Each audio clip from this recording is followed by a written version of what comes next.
Assalamualaikum warahmatullahi wabarakatuh. Perkenalkan, nama saya Rika Lestin, NIM 1915062. Saya Sisilia dengan NIM 1919091. Saya Supriyati dengan NIM 1915077. Dengan dosen pengampu Ibu Nurul Faki Isroi, Magister Pendidikan Dasar. Di sini kami akan menjelaskan tentang isu etik dan legal TI dalam pelayanan bimbingan dan konseling. Selamat menyaksikan. Baiklah, teman-teman, saya akan menjelaskan tentang pengertian etik dan profesi. Arti etika adalah banyak ditemukan beberapa ahli. Yang pertama, etika adalah bagian dari filsafat yang mengajarkan keseluruhan budi, baik maupun buruk. Yang kedua, etik adalah filsafat yang tentang nilai kesusilaan, tentang baik dan buruk, dan juga merupakan pengetahuan tentang nilai-nilai itu sendiri.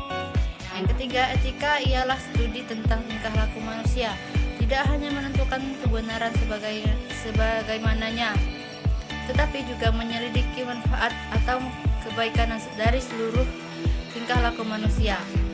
Yang keempat ialah etika memperlihatkan amal perbuatan manusia sejauh yang dapat diketahui oleh akal dan pikiran. Kelima, menurut Van House dan Coulter, dalam Glading mendefinisikan etika sebagai ilmu filsafat mengenal tingkah laku manusia dan mengambil keputusan moral.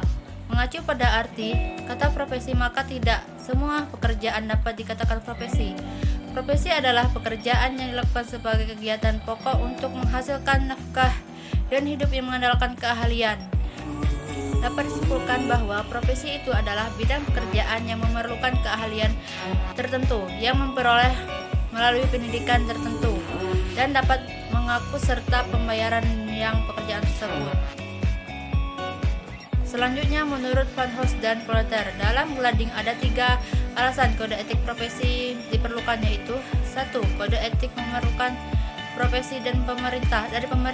Yang kedua, kode etik mengontrol kesepakatan internal dan pengentaraan hingga melibatkan kestabilan dan profesi. 3. Kode etik melindungi partisipasi dan publik traumatik untuk mengadu malpraktik. Baiklah, di sini saya akan menjelaskan tentang etik teknologi informasi dalam pelayanan bimbingan dan konseling. Etika konseling berarti suatu aturan harus dilakukan oleh seorang konselor dan hak-hak klien yang harus dilindungi oleh seorang konselor.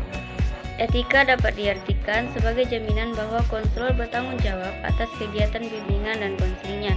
Kebanyakan organisasi profesional, konselor memiliki kode etik yang mengatur perilaku anggotanya, dan konselor harus menjunjung tinggi etika ini dalam melakukan pekerjaannya berbasis teknologi informasi, seperti halnya pada praktek di kantor. Etika pada umumnya bertujuan untuk melindungi pengguna, dalam hal ini adalah pengguna internet, agar kerahasiaannya tetap terjaga seperti dalam dunia nyata. Konseling melalui jaringan yang kini mulai dikembangkan tentu harus sesuai dengan etika-etika yang ada, karena dengan etika konselor tetap harus menjamin dan bertanggung jawab atas kegiatan bimbingan dan konselingnya. Konselor harus bergerak sesuai dengan kode etik yang dimilikinya, sehingga proses konseling yang dilakukan di dunia maya harus dilaksanakan seperti konseling di dunia nyata. Beberapa rumusan masalah kode etik bimbingan dan konseling sebagai berikut. Yang pertama, dapat menyimpan rahasia klien. Yang kedua, menunjukkan penghargaan yang sama pada berbagai macam klien. Yang ketiga, pembimbing tidak diperkenan menggunakan tenaga pembantu yang tidak ahli. Yang keempat, menunjukkan sikap hormat kepada klien. Yang kelima, meminta bantuan ahli di luar kemampuan sifatnya. Mengikuti kode etik National Board for Conduct Counselor tentang praktek konseling profesional. Konselor online seharusnya: yang pertama, mengacu pada hukum dan kode etik konsultasi online.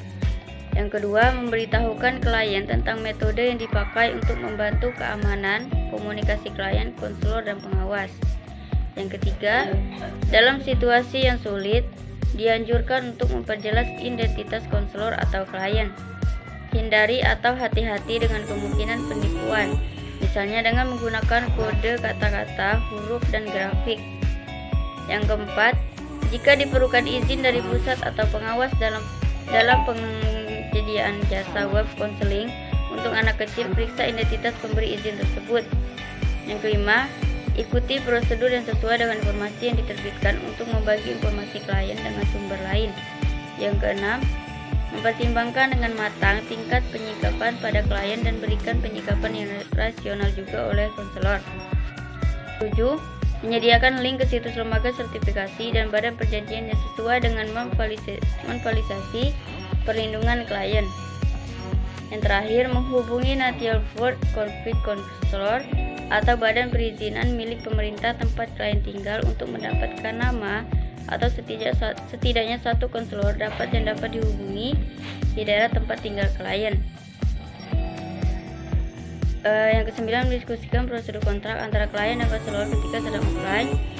Yang ke-10, menjelaskan kepada klien kemungkinan bagaimana untuk mengurangi kesalahpahaman yang mungkin muncul karena kurangnya petunjuk dan visual antara klien dan konselor. Sekian yang saya sampaikan.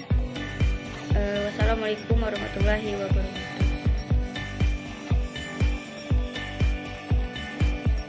Legal dalam teknologi informasi pelayanan bimbingan dan konseling. Isu merupakan suatu persoalan yang terjadi dan legal merupakan sesuatu yang disahkan oleh aturan atau konstitusi yang ada atau sesuai dengan aturan. Jadi, isu legal teknologi informasi dalam bimbingan dan konseling adalah suatu persoalan yang terjadi dalam pelaksanaan layanan bimbingan dan konseling dengan menggunakan teknologi informasi yang disahkan oleh aturan atau konstitusi yang ada atau sesuai dengan aturan. Isu keserahasiaan dan tingkat keamanan pelayanan bimbingan dan konseling online seperti data atau masalah yang diajukan oleh individu dibaca oleh orang lain, konselor, dan orang. Dalam konseling konvensional memang lebih aman dibandingkan dengan konseling yang via online, sehingga data yang diberikan konseling kurang terjamin aman dan menjadi tidak rahasia lagi. Hal ini berbanding terbalik dengan asas yang harus dipegang teguh oleh konselor, sehingga ini masih menjadi isu yang hangat pada perkembangan penggunaan dalam teknologi informasi dalam pelayanan bimbingan dan konseling di Indonesia. Konseling yang dilakukan secara online terdapat banyak masalahnya, dan berikut ini tipe-tipe permasalahannya, yaitu yang pertama, caveat merupakan di mana konselor dengan sertifikasi tidak jelas atau tidak memiliki jaminan keamanan yang tidak memadai.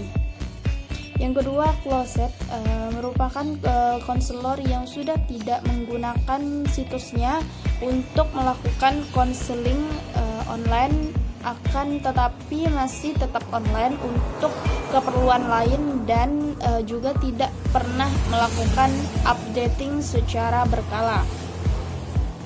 Selanjutnya yang ketiga, ghost merupakan situs-situs yang sudah kedaluarsa yang pernah dilakukan untuk proses